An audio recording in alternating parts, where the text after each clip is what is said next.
ಕಳೆದ ರಾತ್ರಿ ಅಚಾನಕ್ಕಾಗಿ ಆಗಮಿಸಿದ್ದ ಗುಡುಗು, ಸಿಡಿಲು ಹಾಗೂ ಮಿಂಚಿನ ಅಬ್ಬರಕ್ಕೆ ಹೊನ್ನಾವರ ತಾಲೂಕಿನ ನವಿಲುಗೋಣ ಗ್ರಾಮ ಪಂಚಾಯತ್ ವ್ಯಾಪ್ತಿಯ ಬಾದಳ್ಳಿಯಲ್ಲಿ ದೊಡ್ಡ ಅನಾಹುತವೇ ನಡೆದು ಸುಮಾರು 50ಕ್ಕೂ ಹೆಚ್ಚು ಮನೆಗಳಿಗೆ ಹಾನಿ ಉಂಟಾಗಿದೆ. ಅದರಲ್ಲಿಯೂ ನಾರಾಯಣ ತುಳಸೂಗೌಡರ ಮನೆಯ ತೆಂಗಿನ ಮರಕ್ಕೆ ಸಿಡಿಲು ಬಡಿದು ತೆಂಗಿನ ಮರ ಹೊತ್ತಿ ಉರಿದಿದೆ. ತೋಟದ ಪಂಪ್ಸೆಟ್ ಸೇರಿದಂತೆ ಮನೆಯ ಮೀಟರ್ ಬೋರ್ಡ್, ವೈರಿಂಗ್ ಸಹಿತ ಎಲ್ಲ ವಿದ್ಯುತ್ ಉಪಕರಣಗಳು ಸುಟ್ಟು ಭಸ್ಮವಾಗಿದೆ.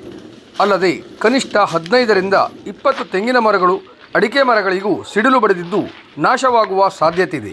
ಸುಮಾರು 50 ಮನೆಗಳ ವಿದ್ಯುತ್ ಸಾಮಗ್ರಿಗಳು ಸುಟ್ಟು ಕರಕಲಾಗಿವೆ.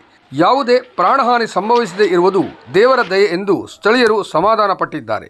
ಕೂಲಿ ಮಾಡಿ ಜೀವಿಸುವ ಹಲವು ಕುಟುಂಬಗಳು ಅಪಾರ ಹಾನಿ ಅನುಭವಿಸುವಂತಾಗಿದೆ.